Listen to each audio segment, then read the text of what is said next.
नमस्कार, आदाब, सत श्री अकाल और अस्सलाम वालेकुम। मैं हूं मोहम्मद अहमद काज़मी, लेकर आया हूं आपका पसंदीदा कार्यक्रम आपके रूबरू।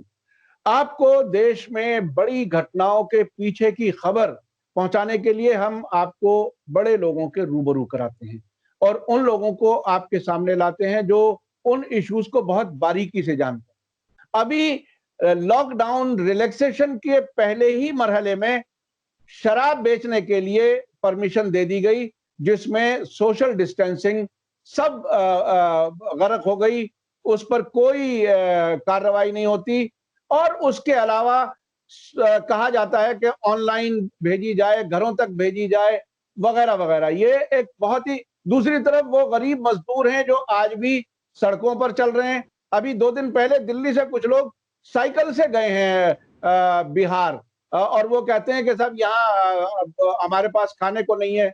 यानी वो सारी मुश्किलें जो गरीब मजदूर की हैं वो उसी तरह से मुंह उठाए खड़ी हैं, लेकिन शराब पीने वालों को शराब पहुंचाने का इंतजाम सरकार कर रही है और वो भी सुप्रीम कोर्ट के ऑर्डर के तहत। ये बहुत ही दिलचस्प सिनेरियो है। आज मेरे साथ जो मेहमान हैं, खास मेहमान अविनाश काकड़े जी हैं, जो संस्थापक अध्यक्ष हैं किसान सेवा संघ के, गांधीवादी विचारधारा के लिए जाने जाते हैं और नागपुर में रहते हैं। अविनाश काकड़े जी, आपका वेलकम है मीडिया स्टार वर्ल्ड में।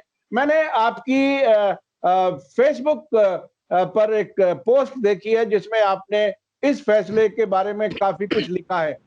सुप्रीम कोर्ट ने जो फैसला किया है, होम डिलीवरी के लिए स्टेट गवर्नमेंट्स को कहा है, आप इसको किस तरह से देखते हैं? देखो, क्या मैं किस तरीके से देखूंगा, उससे ज्यादा मुझे इस बात का दुख है कि भारत के संविधान में भाग 4 में राज्य के नीति निर्देशक तत्व दिए हैं। उसकी परिभाषा है इस भाग में, जब तक कि संदर्भ से अन्यथा अपेक्षित न हो, राज्य का वही अर्थ है जो भाग 3 में है।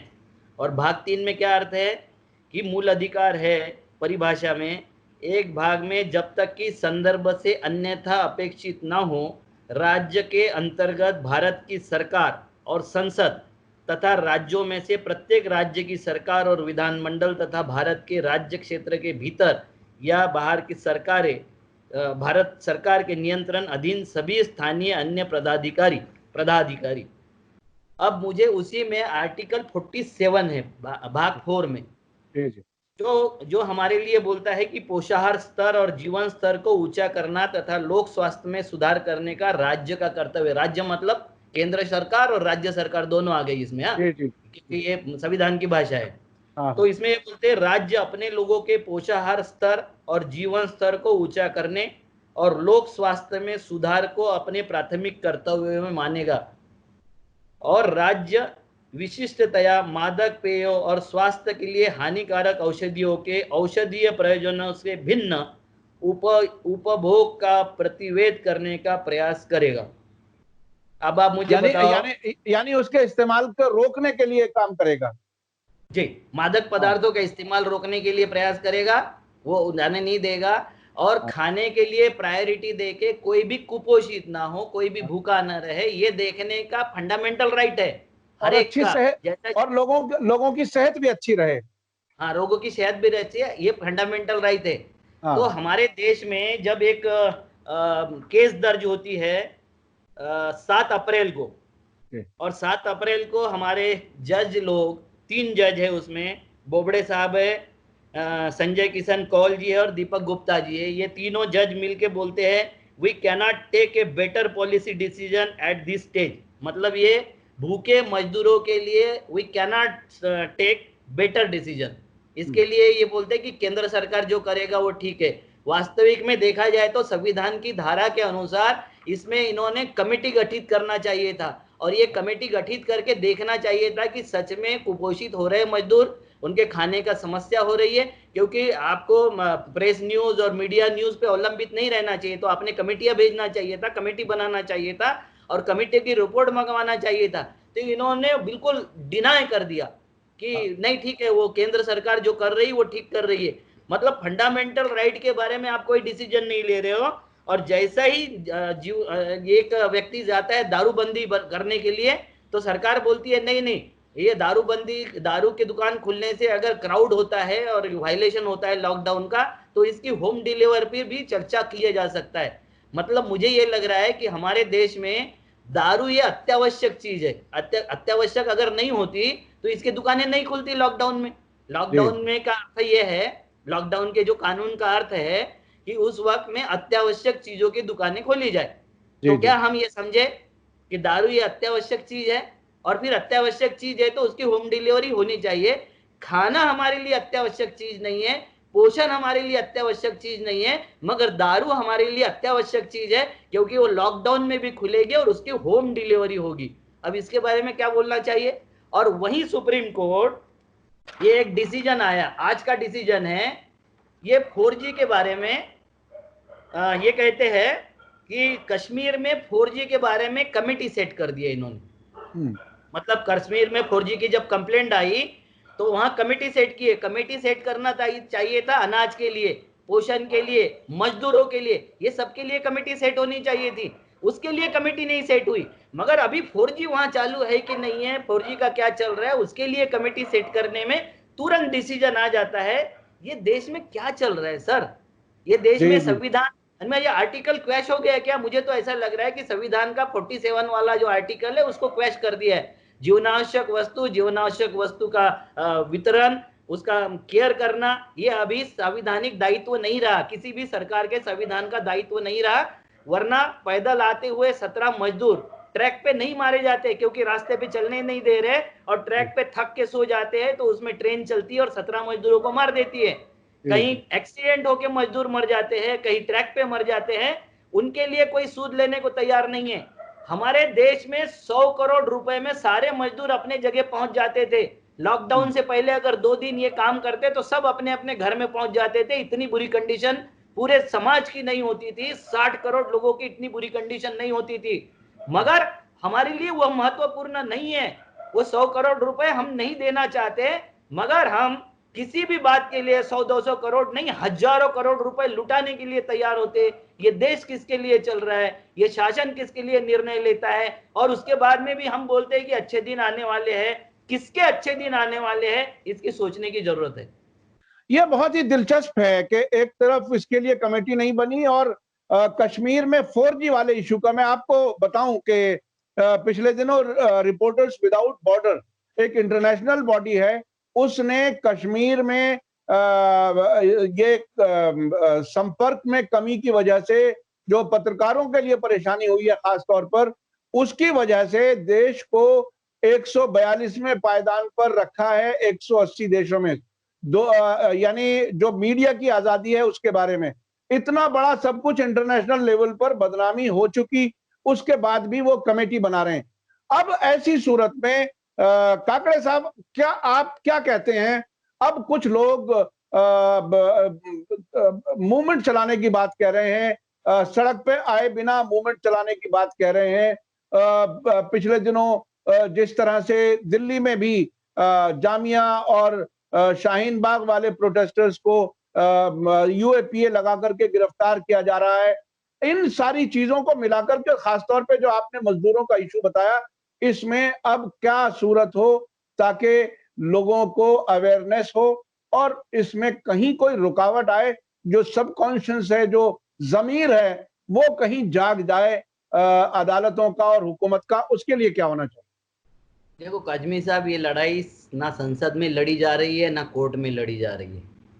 आपके जो शाहीन बाग के लोग बैठे थे, वो शाहीन बाग के लोग, मैं बार बार ये बात बोलता हूँ कि वो हमारे लिए बैठे थे, क्योंकि हिंदू किसान, हिंदू आदिवासी, हिंदू दलित, इनके पास में आइडेंटिफिकेशन के कागज नहीं है। मुसलमानों के पास में 4 पुश्तों के आइडेंटिफिकेशन के कागज है। वो लड़ रहे थे हमारे लिए, मगर उनका इशू सही बोल नहीं रहे थे। वो क्या बोल रहे थे, सीएए का नहीं, एनआरसी के बारे में उनको बोलना चाहिए था। जब मुसलमान डिरेल हो जाता है, हर चीज में डिरेल हो जाता है, और डिरेल करने वाले आप ही के नेता होते हैं। कोई भी इशू को उठाने के लिए आप में जो दम है ना, पूरे देश में जो फैला कि शाहीन बाग हम जगह, आपको देशद्रोही करार दिए दिए गए। जो शाहीन बाग में बैठे हुए हैं वो सारे देशद्रोही है, देश के विरोध में है, इनको हिंदू नहीं चलता, ये नहीं चलता। उनको ये समझाने के लिए कोई मंच से ये नहीं बोला कि हम हमारे लिए नहीं लड़ रहे, हमारे पास है डॉक्यूमेंट, हम आपके लिए लड़ रहे हैं। तो ये इतना अगर स्टेप ले लेते, इस तरीके से अगर आपने बोल देते, आपके मंचों से अगर बोलना शुरू कर देता, तो एक मोमेंट देश में खड़ा हो जाता था। ये मोमेंट कोई भी खड़ा होगा तो समग्रता से देखने की जरूरत है, क्योंकि इनकी बांटने में मास्टरी है।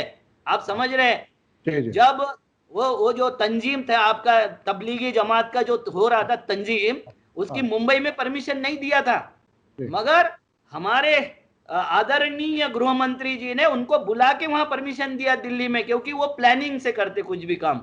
और प्लानिंग उन्होंने कर लिया था कि दुनिया चाहे उसका टीका ढूंढे ना ढूंढे, दुनिया चाहे उसकी दवा ढूंढे ना ढूंढे, मगर हम कोरोना का रंग ढूंढ लेंगे और कोरोना का धर्म ढूंढ लेंगे, और वो उन्होंने कर लिया।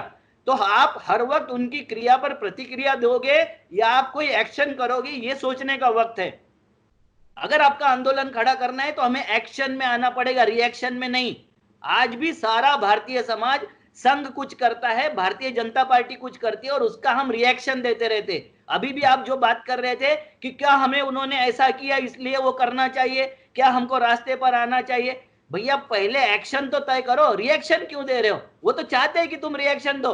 जैसे ही मुसलमान रिएक्शन देता, वो हम लोगों को समझाने में कामयाब हो जाते हैं कि देखो ये मुसलमान गद्दार है, ये पाकिस्तान की भाषा बोल रहे हैं, ये हमारे किसी भी डिसीजन के विरोध में है, क्योंकि हम हिंदू की सरकार है। ये हिंदू की सरकार नहीं है, कुछ संघियों की सरकार है, कुछ कट्टरपंथियों की सरकार है। मैं हिंदू हूं, मगर मैं हिंदुत्व को नहीं मानता, क्योंकि कट्टरता को नहीं मानता। हिंदू का मतलब होता है जो कट्टर नहीं, जो कट्टर है वो हिंदू नहीं, जो हिंदू है वो कट्टर नहीं। ये समझने की जरूरत है।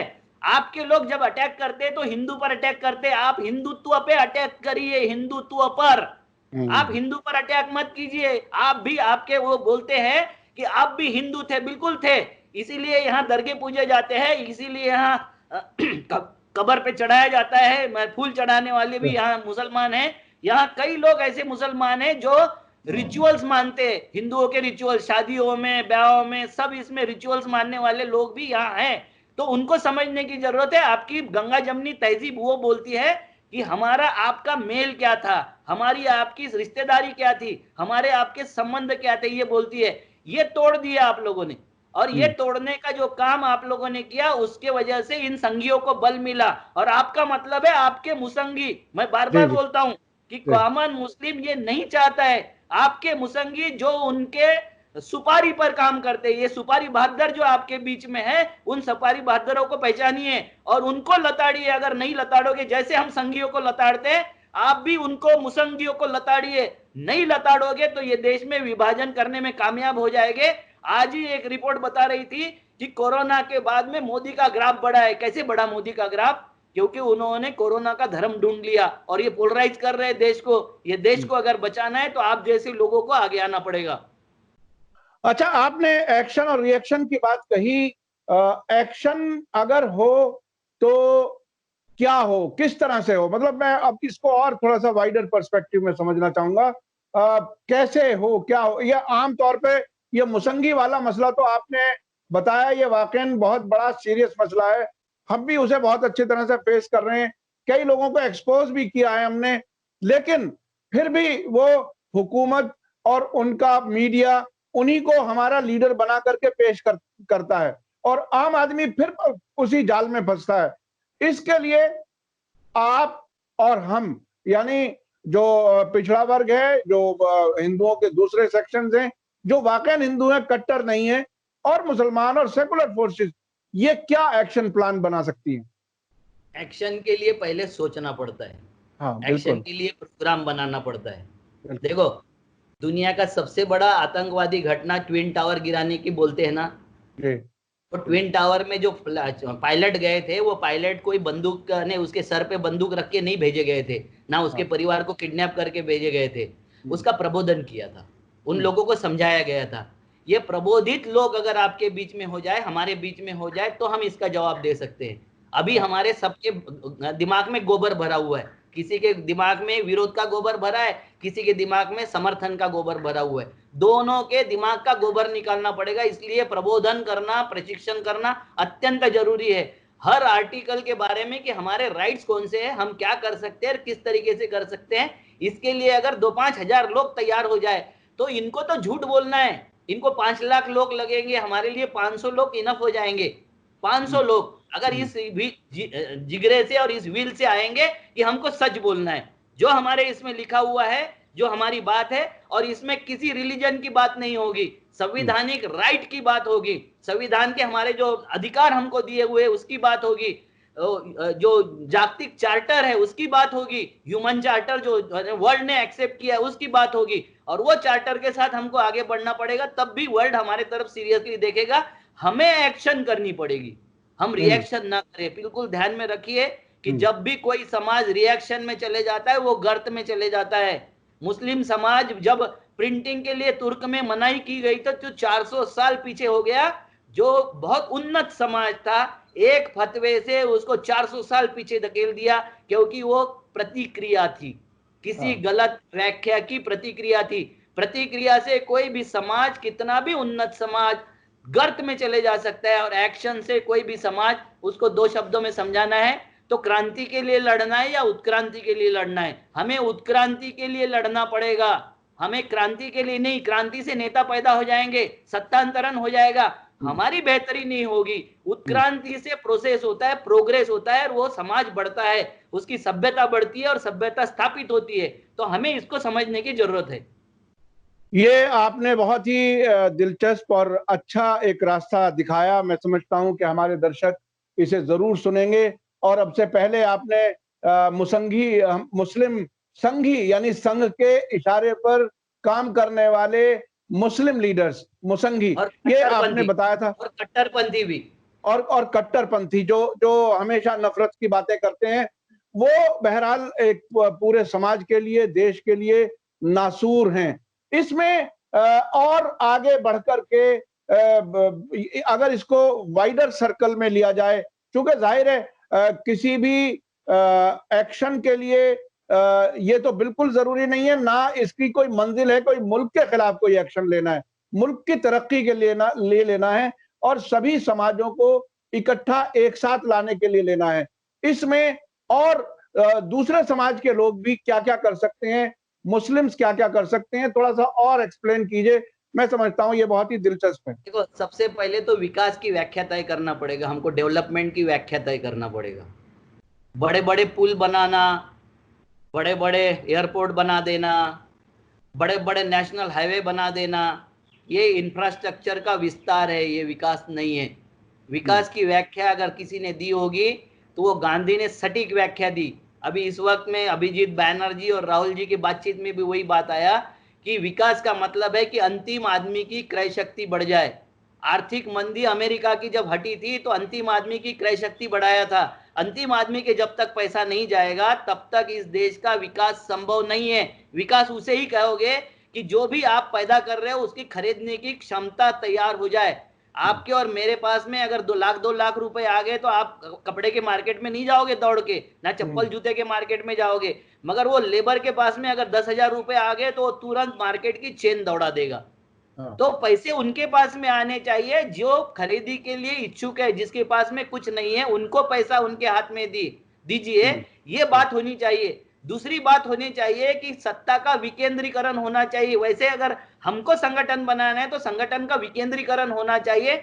हम जो एक्शन लेंगे उसका प्लान होना चाहिए एक जगह से, मगर उसका इंप्लीमेंटेशन हर जगह से अलग अलग तरीके से और सोच समझ के होना चाहिए, और हम किसी भी रिएक्शन में नहीं जाना चाहिए। जैसा मैं कल 1857 का गदर के बारे में बोल रहा था तो उसमें कमेंट्स आ रहे थे कि आप वो कोई उत्तर प्रदेश में बलात्कार हुआ उसके बारे में बोलिए। भाई, बलात्कार जिस धर्म ने सर्टिफाइड कर दिया है, जो लोग बलात्कार को ऑफिशियली अथेंटिकेट करते हैं कि किसी महिला की सती परीक्षा और सत्व परीक्षा लेना ये अधिकार है, ये जब बोला जाता है तो उस देश में बलात्कार की घटनाएं होगी। उसमें हम हर वक्त आंदोलन करते रहे, रिएक्शन करते रहे, इससे ये रुकने वाला नहीं है। आपको आपके जो है वो डिसाइड करना पड़ेगा, आपकी जरूरतें आपको डिसाइड करना पड़ेगा, आपका पाथ आपको डिसाइड करना पड़ेगा, आपका तरीका आपको डिसाइड करना पड़ेगा। और इसलिए अविनाश काकड़े बोल रहा है इसलिए नहीं सुनने का है, तो 10, 20 लोग, 50 लोग हम बैठ के डिसाइड करें कि भैया हम कैसे देश को रखना चाहते हैं, किस तरीके से जाना चाहते हैं। गांधी ने सबसे पहला काम किया था कि हिंदू और मुसलमानों के बीच में संवाद बढ़ाया था। उन्होंने कोई बहुत भारी काम नहीं किया था, संवाद बढ़ाया था। आज गत 30 सालों से मैं आपको बता देता हूं कि 85 के बाद में, 85 के पहले के आप सब साहित्य उठाकर देख लीजिए, उस वक्त भगवान हमारा रक्षक था। आज 85 के बाद जितना साहित्य आ रहा है, भगवान के हम रक्षक हो गए हैं, भगवान के बाप हो गए हम मोहम्मद साहब के बाप हो गए, हम राम के बाप हो गए, हम कृष्ण के बाप हो गए, हम यीशु के बाप हो गए।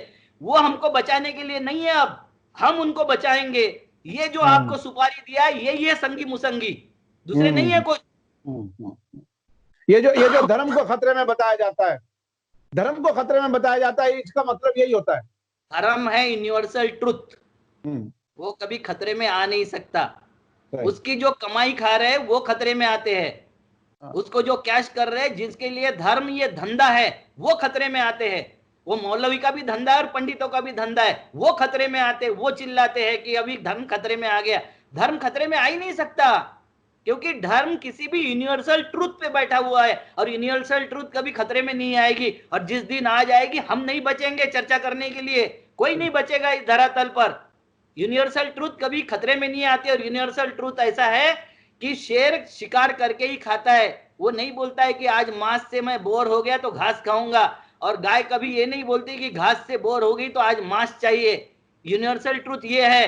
पानी नीचे की तरफ बहता है, वो है यूनिवर्सल ट्रूथ। आग किसी को भी सेकती है, तापती है और जलाती है। मैं हिंदू हूं और होम करता हूं तो मेरा हाथ नहीं जलाएगी, और मुसलमान नहीं करता है तो उसका हाथ जलाएगी, ये नहीं है। यूनिवर्सल ट्रूथ ये है कि आग है तो जलाएगी, उसको नियंत्रित नहीं किया तो वो सारा जला देगी, आपके घर बार भी जला देगी। ये समझने की जरूरत है। यूनिवर्सल ट्रूथ आपके धर्म में भी है और मेरे धर्म में भी है। उसको कॉमन मिनिमम प्रोग्राम पे चर्चा होनी चाहिए, ना कि इस बात पे चर्चा होनी चाहिए कि मेरा धर्म कितना अच्छा है और तुम्हारा धर्म कितनी। आप आपके धर्म की अच्छाइयां बताइए, मैं मेरे धर्म की बताऊंगा। और धर्म हमारे घर के अंदर होना चाहिए, बाहर डिस्प्ले करने की जरूरत नहीं है। पहले इंसान तो बनिए, बाद में मुसलमान और हिंदू बनिए। बिल्कुल। हम तो पहले इंसान ही नहीं बन रहे, हम तो जानवर बनने के इस पे जा रहे हैं। डार्विन का सिद्धांत हम उल्टा कर रहे हैं कि वो बंदर से आदमी बना था, हम आदमी से बंदर बनते जा रहे हैं। इसको रोकना पड़ेगा और इसके लिए हम सबको आगे आना पड़ेगा।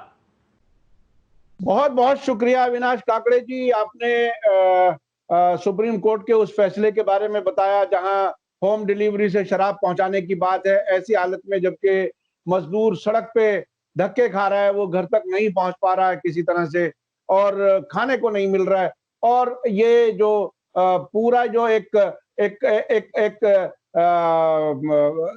विशेष सर्कल है, जिसमें आपने बताया कि ये एक्शन होना चाहिए, रिएक्शन नहीं होना चाहिए।